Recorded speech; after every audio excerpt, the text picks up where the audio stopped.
청소년 시절에는 특별히 친구를 잘 사귀어야 한다라고 우리가 어른들로부터 말을 많이 듣고, 또 우리가 어른이 되어서는 우리의 자녀들에게 그렇게 말을 합니다. 조금 더 구체적으로 왜 친구를 잘 사귀어야 하냐라고 하면, 이때 자기의 정체성을 발견하기 때문에 그렇습니다. 근데 이때 동성 친구를 만나느냐 이성 친구를 만나느냐 하는 것은 근본적으로 성격이 틀립니다. 동성 친구는요, 교육학적으로 보면 인격 대 인격이 만나는 것입니다. 그래서 인격과 인격이 서로 자기의 인격을 갖고 만나기 전에, 그래서 좀 닮거나 영향받는 것으로 끝납니다. 하지만 이성 친구는요, 인격과 인격으로 만나지 않습니다. 서로가 자기의 오히려 인격을 깨고 상대방을 받아들이기 때문에 서로를 변화시키게 만든다라는 것입니다. 이것은 물리적인 결합과 화학적인 결합의 차이입니다. 물리적인 결합은요, 그 성격 자체는 변하지 않아요. 그러면서 중량이 늘든지 줄어들든지 하지만, 화학적 결합은 그 물체의 성격 자체가 다른 것으로 변화해서 아예 다른 물체가 되어버리는 것입니다. 그런데 이것이 좋은 영향이면 다행이지만, 나쁜 영향인 경우에는 이른바 우리가 국어 사전적으로 변화와 변질을 구분하지 않습니까? 나쁜 영향 때는 그 인생에 회복하기 참 힘든 치명적인 결과를 가져오게 됩니다. 이것은 신앙의 경우에도 마찬가지입니다. 여러분, 교회가 어떤 외부적인 요인 때문에 부흥이 되든지 혹은 침체가 되든지 할 수도 있습니다. 혹은 교회 안에 몇몇 옳지 않은 사람들 때문에 교회에 나쁜 영향을 끼치고, 그래서 교회가 괴로워하다가 다시 치료되어서 힘을 낼 수도 있습니다. 이것이 바로 물리적인 결합이에요. 근데 신앙 안에는 화학적인 결합이 또한 있습니다. 어떤 사람이나 외부의 요건이 아니라 나쁜 가르침이 들어오면요, 그 교회의 성격 자체를 완전히 바꿔버립니다. 겉으로는 교회인데, 근데 내용은 전혀 교회와는 다른 그런 화학적 변화, 이것이 바로 가장 큰 문제인 것입니다. 이런 점에서는 우리가 지난 시간에 은혜를 나눴던 버가모 교회와 오늘 주님께서 들려주신 두아디라, 이 두 교회가 정말 좋은 샘플입니다. 버가모 교회의 문제가 뭐였습니까? 발람의 교훈이었습니다. 교회의 몇몇 지도자들이 세상이나 돈을 좋아해서 정욕에 빠지는 것입니다. 자기 자신의 생활이 깨끗하지 못하기 때문에, 그래서 교회 안에서 좋은 영향을 끼칠 수가 없는 것입니다. 이것이 물리적인 타락이에요. 이런 경우에는 지도자가 오염되어서 교회로 하여금 세상에 대해서 긴장하지 않게 하고, 교인들이 세상 따라가는 것에 대해서 좋은 가르침으로 권면하지 않는 것입니다. 그런데 두아디라 교회 같은 경우에는 교회 지도자가 단순히 세상을 좋아하거나 돈을 좋아하는 정도가 아니라 아주 좋지 못한 이른바 성경 아닌 것을 성경으로 가르치는 그런 교회가 되어서 아예 화학적으로 교회를 변질시켰던 것입니다. 그 악한 가르침이라는 것은 무엇이에요? 단순히 믿긴 믿는데 좀 세속적으로 믿는 정도가 아니에요. 교인들 전체의 복음의 진리를 완전히 다른 것으로 대체해서 가르치는 것입니다. 그래서 이런 경우에는 회복하기가 정말 힘듭니다. 그러니까 버가모 교회처럼 신앙이 느슨해져서 세상을 따라가는 것은요, 성경적으로 책망을 하면요, 때로는 눈물을 흘리고 회개할 가능성이 많습니다. 왜냐하면 본인들은 세상을 쫓아가지만 마음에는 뭐가 있어요? 아직도 성경의 가르침이 마음속엔 있어요. 새벽기도 안 나오면서 야, 새벽기도 나가야 되는데, 주의를 제대로 못 지킬 때마다 야, 주의를 제대로 지켜야 되는데 라고 하는 이 원래적인 가르침은 있기 때문에, 그래서 계속 책망하고 권면하고, 때로는 성령께서 사건을 일으키셔서 어떤 사건을 맞닥뜨리게 하시면 그가 회복될 수 있고 교회 전체적으로도 회복될 수 있습니다. 회개의 기회가 있는 것입니다. 혹은 몇몇 잘못된 사람들만 어떻게 사라지게 되면 교회가 다시 회생할 기회가 생기는 것입니다. 그러나 두아디라 교회의 경우에는요, 이미 가슴 속에 새겨져야 할 신앙 자체가 변질되어서 책망을 해도 받아들이지 않고 오히려 심하게 반발을 합니다. 새벽 기도 나오십시오 하면 왜 기도를 새벽에 해야 합니까? 저는 이런 이야기를 하는 사람들도 보았습니다. 입술로는 안 하지만 마음속으로 가득하게 그렇게 내뱉는 사람도 보았습니다. 내 형편이 이렇고 시대가 이런데 목회자가 굳이 나에게 저런 것을 요구하는 것은 나를 찌르기 위함이야. 어느 한 몇몇 사람이 아니라 교회 전체적인 그런 가르침을 계속 준다고 한번 생각해 보십시오.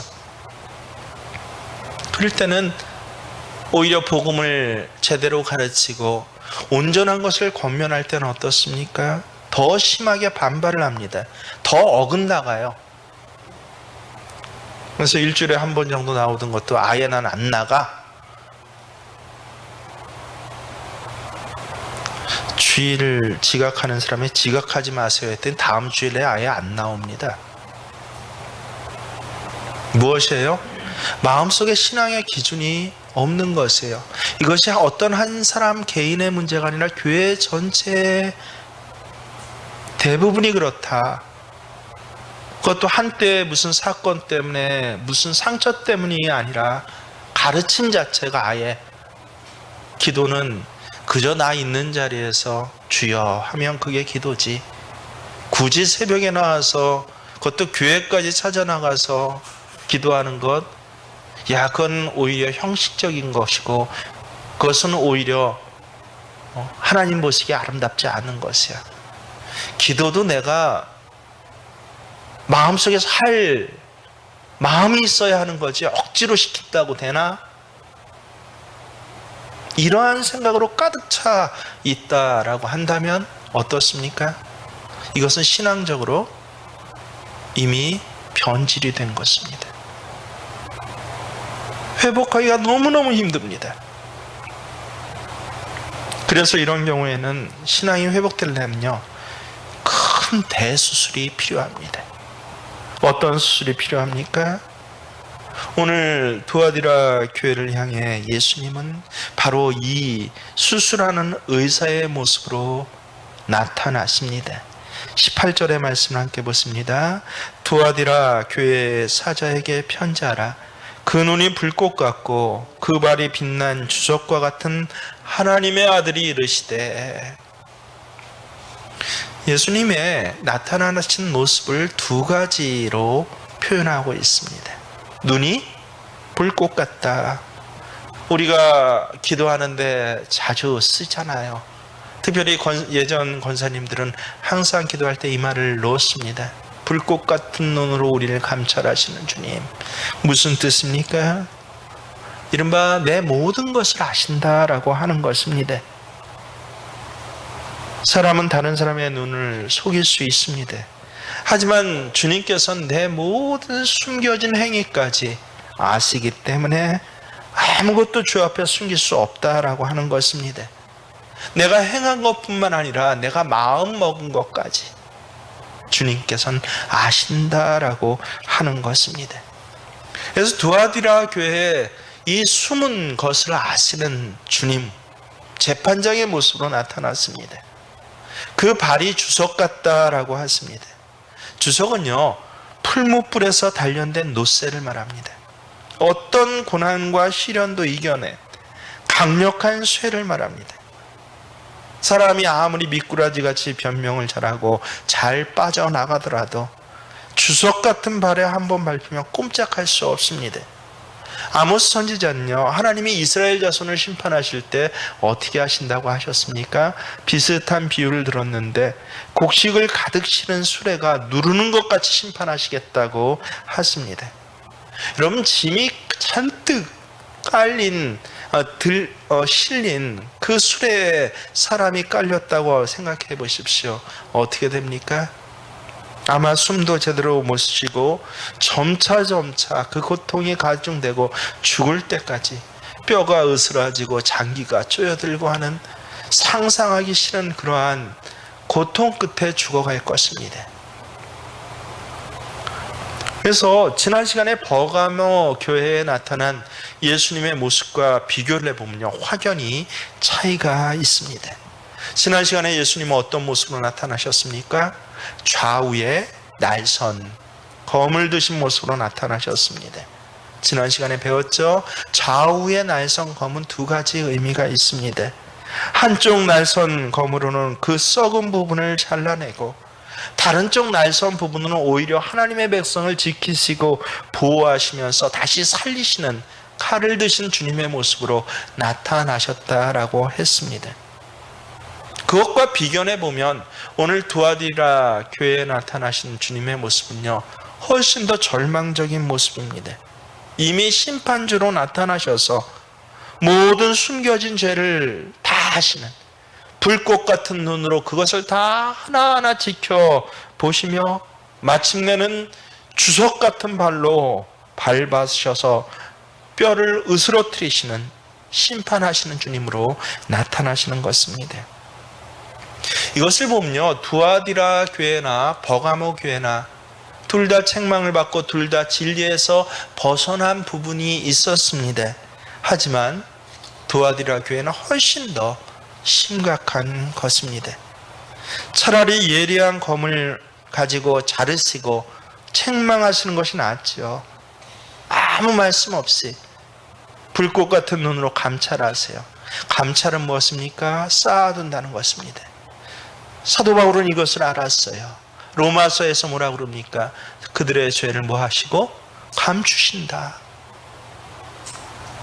오히려 차곡차곡 죄를 쌓아두신다. 그게 감찰하신 하나님이세요. 야, 요만큼 잘못했는데 괜찮네.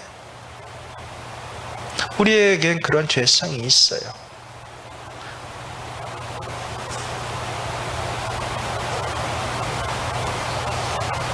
야, 요만큼 뭔가 잘못된 일을 저질렀는데 지지난주에 발표되었죠. 국방부에서 관여하는 어느 공제공단에서 예식 업무와 웨딩 업무를 하는 기관에서요, 무려 직원 하나가 그것도 7, 8년에 걸쳐서 10수억 원을 횡령을 했다고 합니다. 근데 아무도, 매년 감사가 2번씩이나 있었는데도 발견하지 못했어요. 왜냐하면 컴퓨터로 상부까지 통일되게 일관된 업무 처리를 해야 하는데 아직 그런 것이 특별히 공단 같은 경우에 굉장히 늦게, 그래서 가장 우리나라에서 어떤 변화가 늦는 것이 교사, 군인, 공무원입니다. 그러니까 이 군인 기관 중에서도 저 변들이 기관이었기 때문에, 그래서 그 회관의 일을, 그것도 금전에 관계된 일을 일개 서무 직원이 7, 8년을 혼자 수기로 작성해 갖고 대충 영수증을 첨부해서, 그래서 감사도 뭐예요? 그 수많은 건들을 갖다가 한두 시간 안에 받았기 때문에 걸리질 않았더니 그 횡령의 수가 10수억 원이래요. 어떻게 20몇백개 안 되는 젊은이가 10수억 원을 횡령을 하고 해먹었을까요? 무엇이에요? 야, 조금 했더니 처음에는 실수였어요. 야, 이거 한 15만 원이 뭐가 들어왔는데 안 올렸어요. 다음 달에 자기는 알죠. 자기가 하다 발견하게 됩니다. 야, 메꿔 넣어야 되는데 빠듯하고 자기 생활비도 없는 사람 아닙니까? 안 메꿔 넣었어요. 그런데도 아무 문제 없이 지나가네요. 다음 달에 생활비에서 한 20만 원이 모자릅니다. 그랬더니 어떻게 했어요? 야, 예식비로 들어온 것 중에 받은 돈은 200만 원을 받았는데 180만 원 받았다고 영수증 처리를 혼자 하고, 그리고 20만 원을 자기 생활비로 쓰고, 이런 것들이 반복되면서 그 다음에 횟수가 잦아지고 액수가 커집니다. 심지어 어떤 때는 한 번에 3천만 원 이상을 그렇게 횡령하기도 합니다. 무엇이에요? 점점 쌓여지는데, 근데 중간에 누군가 그것을 지적해 줬으면 그렇게까지 회복 못할 정도로 나가진 않았을 것입니다. 근데 아무도 지적하는 직계에 상관이 없고 말해주거나 감시하는 사람이 없기 때문에 마침내 7, 8년 후에는 어떻게 터집니까? 꼼짝없이. 이건 전혀 회복 불가능합니다. 뭐 메꿔 놓아야 하는 정도가 아니라 이것은 징역에 가야 하고, 또 이러한 공금 횡령죄로 징역에 가게 되면요, 그 다음부터는 어디에 취직이 안 됩니다. 더욱이 우리나라 사회는 점점 컴퓨터 정보화되어 있기 때문에 전산 처리 버튼 하나만 누르면요, 그 사람의 특별히 전과에 대한 잘못된 부분에 대한 행적은 쫙 나와버립니다. 그런 사람은 어느 회사에서 쓰습니까? 배달도 이제는 못해요. 배달 앱들이 발전되면요, 제가 예견할까요? 이제 배달의 원에 대한 신상 명세까지 아마 첨부가 돼서 이런 사람이 배달할 것입니다라고 그렇게 나갈 겁니다. 이른바 그 인생이 한국에선 살기 어려워진 것입니다. 그게 바로 불꽃 같은 눈으로 감찰하신다는 뜻이에요. 가만히 지켜보겠습니다. 여러분, 예배 시간에 좋으시는 분들이 있죠? 목회자가 지적 안 하면 어떻게 해요? 습관이 됩니다. 목회자는 지적 안 하지만 예수님은 어떻게 하셔요? 감찰하고 계신다는 거예요. 그래서 제가 아예 예배 시간에 주는 것이 우리의 체질이에요. 정말 그렇습니다. 그래서 조론기가 오면 어떻게 예배드립니까? 자리에 일어서서 예배드리십시오.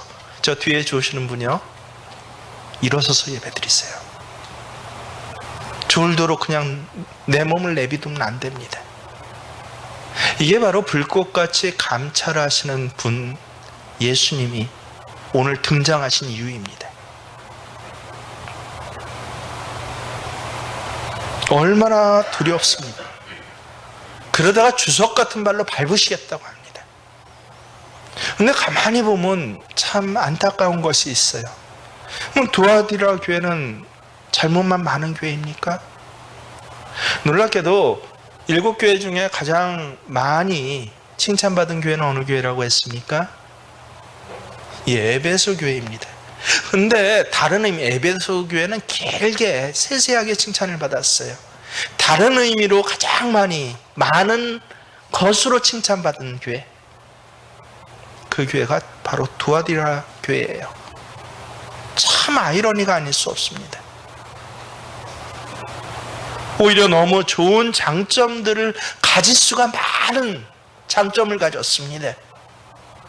가장 많은 종류의 칭찬뿐만 아니라 그 중에서 제가 생각하기에 가장 좋은 칭찬도 예수님 해주십니다. 처음보다 나중에 더 낫다라고 하십니다. 19절 말씀 우리가 함께 읽습니다. 내가 내 사업과 사랑과 믿음과 섬김과 인내를 나누니 내 나중 행위가, 가만히 읽어보십시오. 무려 기독교 신앙에서 가장 소중히 여기는 가치를 대표하는 5가지나 되는 칭찬이 빠짐없이 동원되고 있습니다. 사업, 사랑, 믿음, 섬김, 인내입니다. 이 정도면 만점 아닙니까? 투아디라 교회 성도에게는 믿음이 있었어요. 섬김이 있었어요. 거기다가 믿음과 섬김의 과정에서 경험하는 여러 역경들을 참아내는 인내까지 있었습니다. 거기다 더하여서 에베소 교회의 성도들이 잃어버렸다고 책망받았던 사랑까지 있었습니다. 더 나아가 한 걸음 더 윗단계에 있는 주님을 위한 활발한 사업까지 펼치고 있었던 교회. 그래서 계시록의 7교회 중에서 사업 참 많다, 잘한다라고 했던 교회는 이 두아디라 교회 단 한 교회입니다. 얼마나 많은 칭찬을 받았습니까? 그런데 말입니다, 이 모든 칭찬을, 이 모든 장점을 한꺼번에 무너뜨리는 치명적인 암적인 요소가 두아디라 교회에 존재하고 있었다라고 하는 것입니다. 그것이 무엇입니까? 이세벨을 용납했다라고 하십니다. 20절 말씀 보십니다. 그러나 내게 책망할 일이 있노라. 자칭 선지자라 하는 여자 이세벨을 내가 용납함이니. 그 다음은 우리 청년들이 큰 소리로 한번 읽어보시길 바랍니다. 시작.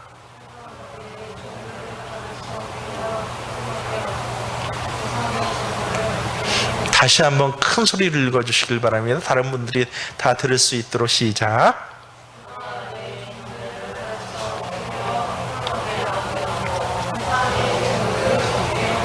그렇습니다. 2가지예요. 이 수많은 장점, 거의 완벽한 사람이야. 저 정도 신앙이면 정말 대단한 신앙인이지 하는데 그 모든 것들을 허물어뜨리는, 아예 주석으로 밟아서 으스러뜨려 버릴 그런 치명적인 요소가 바로 행음과 우상의 재물을 먹는 것입니다.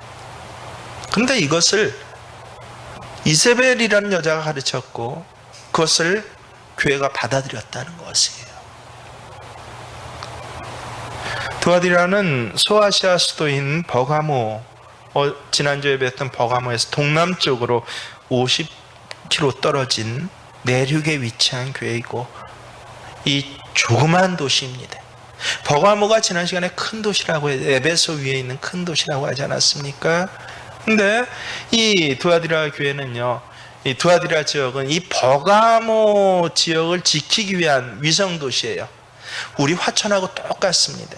서울과 춘천을 지키기 위한 무슨 도시예요? 군사 도시입니다. 그래서 아주 소규모 도시예요. 어쩌면 화천하고 그 역할이 똑같은 줄 모릅니다.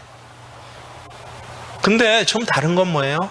비록 군사 위성 도시이고 소도시였지만 양모, 세마포, 의류, 염료, 피혁, 청동 제품을 취급하는 상업이 매우 발달한 도시였습니다.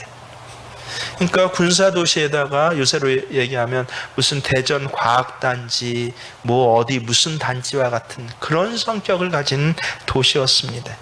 그래서 우리가 잘 아는 루디아, 사도행전 16장에 나온 루디아가 어디 출신 저기 옷감 장수였습니까? 두아디라 출신의 옷감 장수였습니다. 그래서 이 염료의 기술, 그리고 양모를 만드는 기술, 그리고 피혁 제품들, 거기다 더해서 청동 제품들을 참 잘 만드는 그런 전문화된 도시입니다. 그래서 두아디라에는 가장 큰 특징이요, 길드가 잘 발달되어 있다는 거예요. 화천처럼 인구는 뭐 다른 도시 20만 이상의 도시에 비해서 2만 몇천, 3만 거의 못 되는 수준에 불과하지만 이 도시의 대부분의 7, 80%의 사람이 어디에 소속돼 있어요? 길드에 소속돼 있어요. 우리로 하면 협동조합에 양모 협동조합, 옥수수 협동조합, 깻잎 협동조합, 협동조합에 소속되어서 삶을 살아갔다라고 하는 것입니다. 그래서 한 10%는 군사예요. 그리고 그 중에 80%는 길드 조합원 가정이에요. 그래서 이 동업조합이 조합원이 돼야만이 취직도 되고 은행 거래도 할 수 있습니다. 이 동업조합은 근데 먹고 사는 직장에만, 직업에만, 먹고 사는 문제에만 영향을 끼치는 게 아니라 그들의 문화, 만남, 심지어 종교에까지 상당한 영향을 끼칠 정도로 이 조합의 힘은 막강합니다. 그리고 이 노동조합은 자체적으로 섬기는 수호신이 있었는데 조합원들은 사업의 번창을 위해서 정기적으로 자기들이 섬기는 수호신에게 제사를 드렸습니다. 그리고 제사가 끝나며 음식을 나누어 먹으며 진탕 놀았는데 로마식으로 논 것이에요. 이때 여인들을 불러서 음행을 저지르기도 했습니다. 이렇게 길드, 이른바 직업과 직장과 일체성을 이룬 두아디라에서 벌어먹고 살려면 이 길드의 문화를 따라가야 합니다. 그래서 이 두아디라 교회 교인들은요, 교회 나오고 예수 믿으면서 갈등할 수밖에 없습니다. 동종조합의 조합원이기도 하니까, 예를 들어서 여러분 용화제 축전이 열리면 뭐 축제 참석하고 뭐 저기 한다. 근데 좀 거기서 영향력 있는 사람이 돼갖고 용화제에 가서 그 제사 드리고 그 용화신 앞에서 하는 그 행사에 내가 무엇을 맡아서 해야 한다. 그러면 교인으로서 어때요? 당연히 갈등되죠. 그렇지 않겠습니까? 그래서 성경의 가르침은 어떻습니까? 하나님 외엔 다른 어떤 신에게도 절하지 말라고 하는데, 근데 용화제에 절해야 하는, 왜냐하면 이 길드에서, 길드의 문화예요. 이건 우상숭배를 섬기는 게 아니라 지역 뭐라고 해요? 축제야. 근데 제대로 된 가르침이 있으면 어때요? 갈등이 되죠. 이거 우상신 숨기는 게 아닐까? 내가 잘못된 것이 아닐까?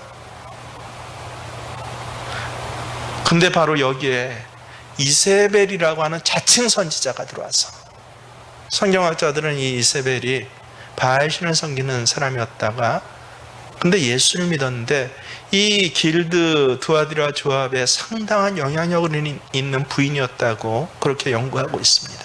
이른바 조합장의 아내예요. 우리로 하면 군수님 아내예요.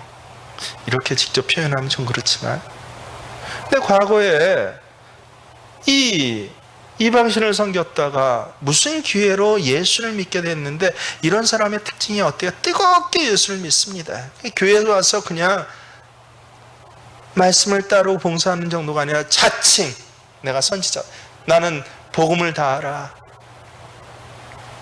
중요했던 사람이 예수 믿고 나서 자칭 목사가 돼갖고 그래서 다니는 경우가 가끔 있지 않습니까? 바로 그거예요. 옛날에 불경이 있던 실력으로 성경을 읽어보니까 비슷하네. 부처가 뭐로 바뀌었어요? 예수로 바뀌었어요. 거기다가 아주 조합의 그런 위치도 있고 성품도 어때요? 적극적이에요. 자칭 선지자가 되어서 두아디라 교회 전체에 이건 하나님의 말씀이야 라고 그렇게 가르치는데, 이 여자가 상당히 매력적이고 설득력이 있던 것 같습니다. 그래서 뭐라고 가르쳐요? 우상숭배가 아니라 뭐야? 축제야.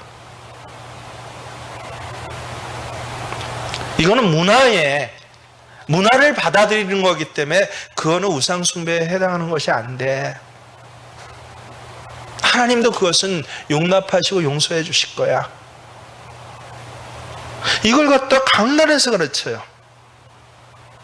그러니까 교회 교인들이 다 어떻게 됩니까? 영화제 가면서도 어때요? 아무 이젠 꺼리낌이 없습니다. 요 정도가 아니라 어디까지? 행음에 대해서까지. 우리나라 경우와는 다르게 특별히 이 그리스 로마 지역의 제전 축제는요, 언제나 성행위가 늘상 같이 다닙니다. 그 유명한 트로이 목마도 사실은 뭐 때문에 비롯돼요? 성문제 갖고 비롯되는 거 아닙니까? 나라와 나라가 전쟁을 일으켜 싸울 정도로. 축제에서 그래서 이른바 뭐 팔레스틴 비할 바가 아니에요. 로마 제국 내의 어떤 성문제라는 것은요. 팔레스틴의 성문제는 극단적이고 일부적이지만 로마는 전체 문화가 그래요. 전체 문화가. 그래서 심지어 여자들도 어떻습니까? 여러분 가끔 요새 뭐 스파르타쿠스니 뭐 그런 그 로마 시대를 배경으로 한 영화들을 보십시오. 놀랍게 우리나라는 그 남자들만 나가서 바람 피는데 이 당시 문화는 어떻습니까? 굉장히 여자들도 아주 독립적이고 주권적이에요.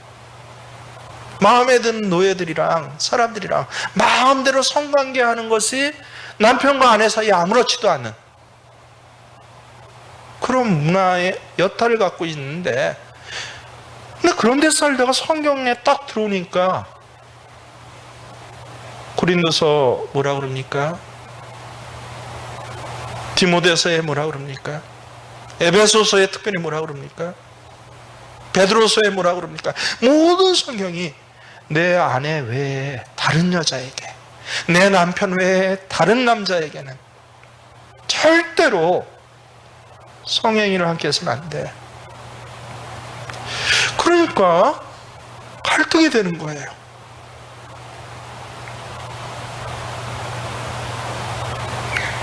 야, 이게 어떻게 해야지 할까?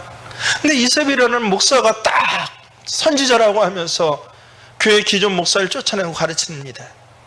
야, 이것은 육체적인 성행위를 얘기를 하는 것이 아니야. 마음의 음행을 얘기하는 것이야. 다른 남자하고 다른 여자하고 잠을 자도 마음으로 그저 나는 그래도 아내 하나뿐이야. 우리나라 남자들 주로 그러잖아요. 육체는 그냥 운동 같은 내 스트레스를 풀기 위한 놀이일 뿐이야. 내 마음의 사랑은 누구 하나야? 아내 하나야. 하나님께서는 바로 그거를 말씀하시는 것입니다. 라고 가르치는 거예요.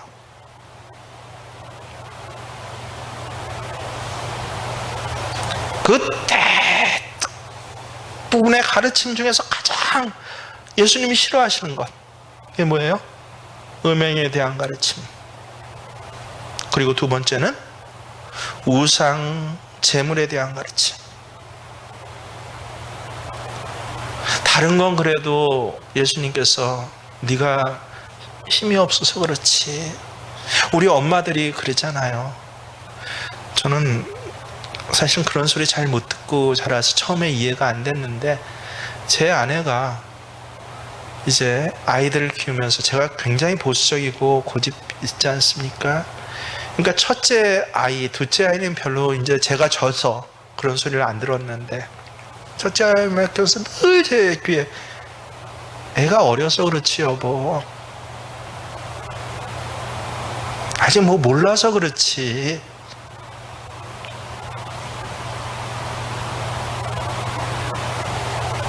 처음엔 이건 되고 안 돼 했는데, 어린 기준이 없어요. 어른이나 어리나 똑같이 이건 이렇게 해야 돼.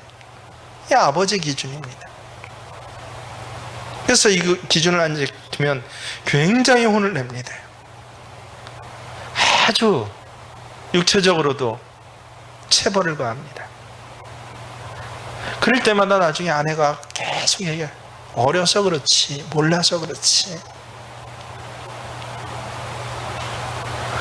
이게 근데 점점 받아들여져요. 그래, 어려서 몰라서 그런 거야. 이해가 됩니다. 하나님께서 아버지로 이것 이러면 안 된다고 그랬잖아, 이러면 안 된다고 그랬잖아 하는데 예수님께서는 하나님, 저 집사가 아직 몰라서 그래요, 힘들어서 그래요, 잠시만요. 우리의 죄에 대해서 이렇게 용납해 주시고 기다려 주시고 그리고 때로는 감동을 주셔요. 얘 아빠가 너 미워서 혼낸 거 아닌 거 알지? 이건 네가 잘못한 거야. 다음부터 이렇게 해. 근데 이런 예수님조차도 절대 용서하지 못하는 것이 무엇입니까? 음행과 우상의 제물입니다. 근데 이것을 뭐라고 가르쳤어요, 이세벨이? 이건 신앙의 문제가 아니라 지역 행사의 문제예요.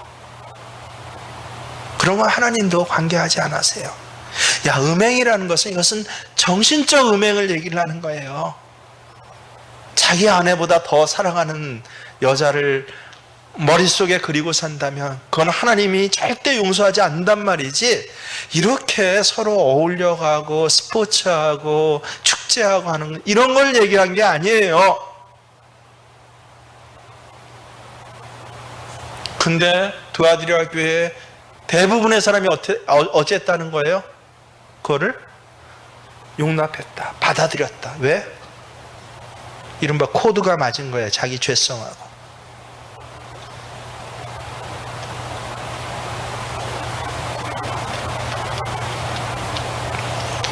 예수님 어떻게 하십니까? 불꽃 같은 눈으로 감찰하시고 주석 같은 발을 가지고 기다리고 계신다라고 하는 것입니다. 22절 말씀 함께 읽습니다. 볼지어다 내가 그들을 침상에 던질 터이요 또 그와 더불어 간음하는 자들도 만일 그의 행위를 회개하지 아니하면 큰 환난 가운데 던지고 또 내가 사망으로 그의 자녀를 죽이리니 모든 교회가 나는 사람의 뜻과 마음을 살피는 자인 줄 알지라. 내가 너희 각 사람의 행위대로 갚아주리라. 예수님은 우리의 행위대로 갚으십니다. 여러분 착각하지 마십시오. 몰라서 그래요. 조금 크면 낫겠죠. 맞습니다. 하지만 그 죄가 행위대로 갚아져요. 근데 예수님께서는 우리가 좀 크고 알게 될 때, 철이 들 때 만회할 기회를 주시는 것입니다. 가장 슬픈 것이 무엇이에요? 부모가 돌아가시고 철드는 것이에요. 정말 이건 만회가 안 됩니다. 그래서 옛날 우리 조상들은 산소 앞에서 움막을 치고 3년을 거기서 어이어이 하고 지내고요. 그런다고 만회가 됩니까? 3년상 끝나면 또 3년을 뭐 해요? 집에 와서 매일 아침마다 부모상 밥을 지어서 따로 걷다 바칩니다. 그런다고 만회가 됩니까? 만회가 안 되는 것.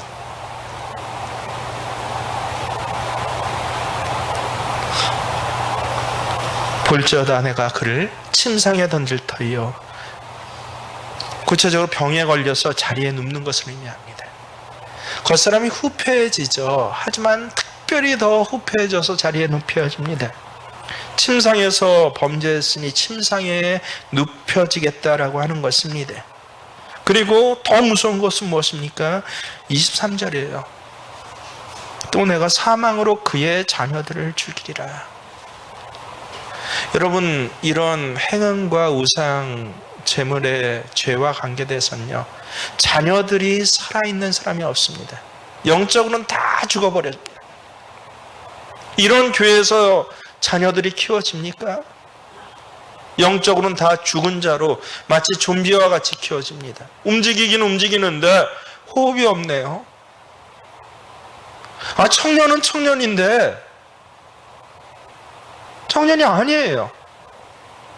생각하는 것, 행하는 것, 활동하는 것, 60, 70 인생 다 산 노인들보다 더합니다.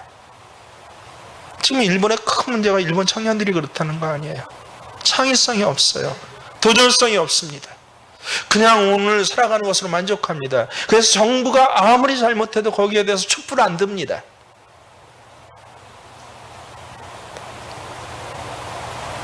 그러니까 코로나에 대해서 저렇게 대처하면서도 국민들한테 질타 안 받아요. 우리나라는 벌써 쫓겨났죠. 청년인데 청년이 아니에요. 어려서부터 뭐로 키워져요? 질서에 복종하고 뭐 할 거 있으면 보호부터 해라. 저도 그래서 일본 사회에 대해서 요새 역사만 알다가 일본 현황에 대해서 하나하나 살펴보면서 우리나라 청년들과 미래의 비교를 하고 있는데요. 정말 가망이 없구나. 아베가 그나마 지지받는 게 뭐예요? 일자리 유지되고 있는 거예요. 20년 동안 불황이고 못 먹고 일본 기업의 태반이 세계 100대 기업에서 다 내려앉아서 이제 3개밖에 안 남았어도 아무 의식이 없습니다. 이게 뭐예요? 자녀들이 죽은 거예요. 실제 육체적으로도 단명하고 죽어가지만 문제는 그들의 미래가 죽어버렸습니다. 영적으로 보면 더 복음의 진리하고는 전혀 상관없어요. 머릿속에 온통 들은 것은 세상적인 것입니다. 무엇입니까? 어떻게 하면 좀 더 잘 먹고 맛있는 거 먹고 일 조금 하고 편하게 살까? 근데 예배는 드려요. 왜요? 이것도 하나의 동종조합이에요. 그리고 양다리입니다. 마치 70, 80된 권사님들이 초파일날 저 등불 쫓아다니면서 목사님 깜짝 놀라서 어떻게 권사님 초파일날 부처 등불 쫓아다닙니까? 라고 했더니 죽어봐야 알죠.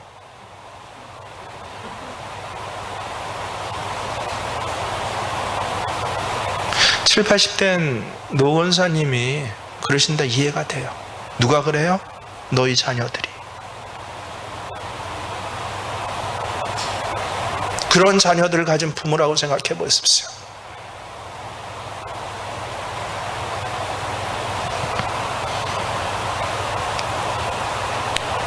어떻게 죽이신다고 하십니까?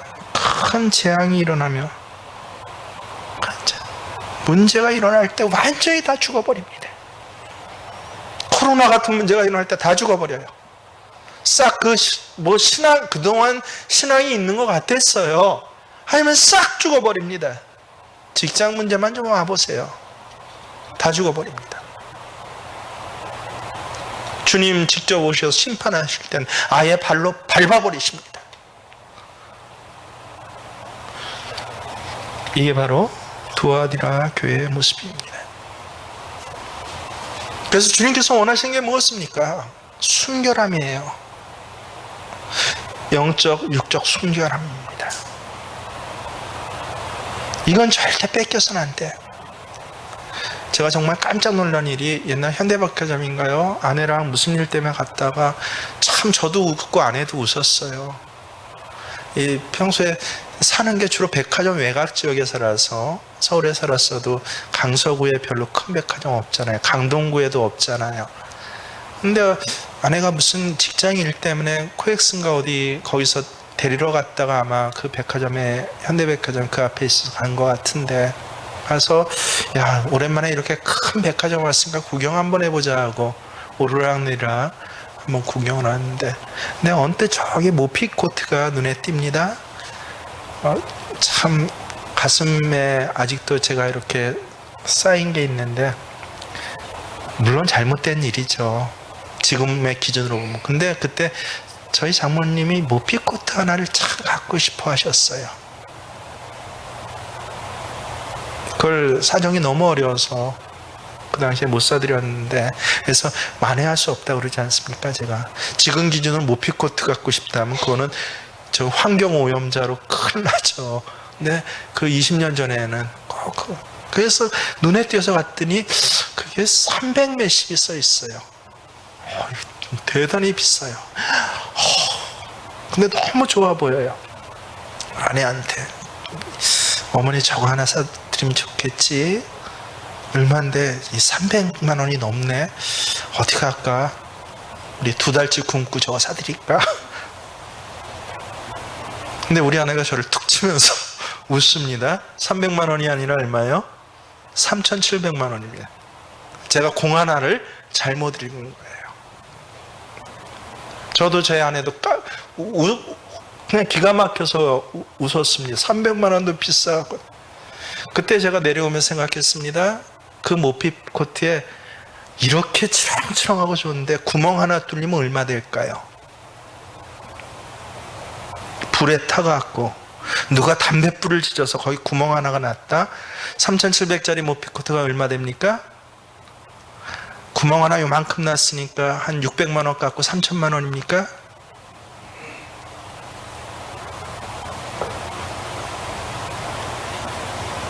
아니면 흠이 있으니까 50% 깎아갖고 한 1,500만 원 받을까요?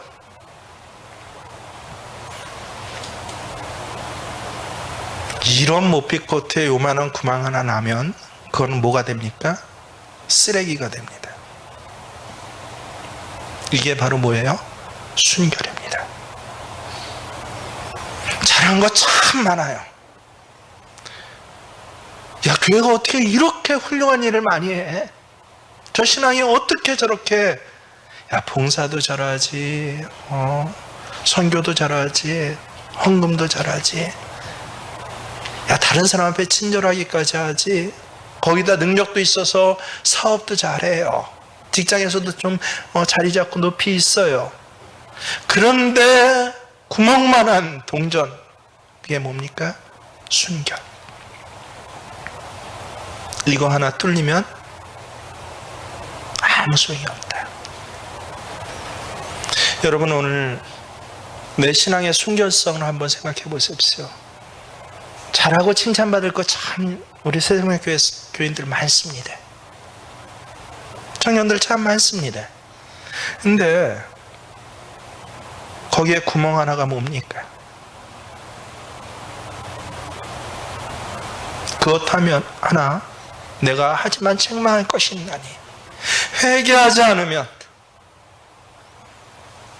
밟아서 뭐 하겠다고 하십니까? 다 부서뜨리겠다고 했습니다.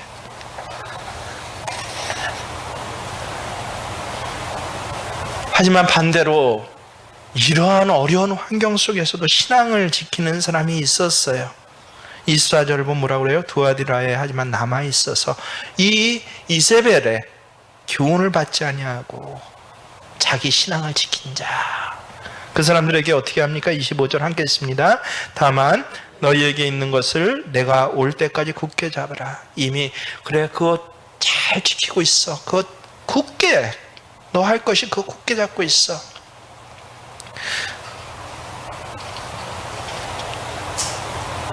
여러분, 세상이 어떻든지 간에 복음의 진리를 듣고 그때 결단한 그것을 예수님 오실 때까지 굳게 잡으십시오. 특별히 순결에 대한 것, 영적 순결에 대해서는요. 그러면 주님께서 어떻게 하십니까? 내가 새벽별을 줘. 새벽별이 무엇입니까? 요한계시록 22장 16절에 정확히 나옵니다. 나는 다윗의 뿌리요 자손이니 곧 광명한 새벽. 예수님이 예수님 전체 다를 주시겠답니다.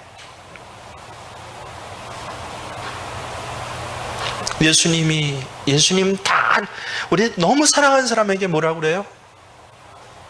내가 너를 줄게, 나를 줄게 라고 하잖아요. 나를 줄게. 야, 이렇게까지 사랑하시는구나, 이런 사람들을. 음행의 가운데 세상이 대충 섞이는 것 가운데, 아니, 이 사탄의 깊은 꾀를, 깊은 죄를 따라가지 않냐고, 이렇게 어려운 길드 사회, 동정 사회, 이 한가운데서 먹고 사는 것이 걸려 있음에도 불구하고 그 신앙의 절개를 지킨 자에게는 내가 나를 줄게. 굳이 예수님을 나를 줄게 하지 않고 새벽별이라고 한 것은 무엇입니까? 밤하늘이 어두울 때 오히려 빛이 납니다. 저 하늘 높이 있어서 어둠이 그를 해하지 못합니다. 세상에 이 섞이는 권세가 여러분을 해하지 못하시는 줄 믿으시길 바랍니다. 그래서 아무리 바람이 불고 비가 와도 떨어지지 아니하는 새벽별, 주님의 진리가 지켜주시는 그 신앙, 영적 순교성과 순수성을 가지고 신앙의 양심을 더럽히지 아니하고 어떤 상황 속에서도 이사야벨과 같은 사람이 장악한 상황 속에서도 그 신앙을 붙잡으신 저와 여러분 되시길 주의 이름으로 축원합니다. 그렇습니다. 내 마음의 주를 향한 사랑이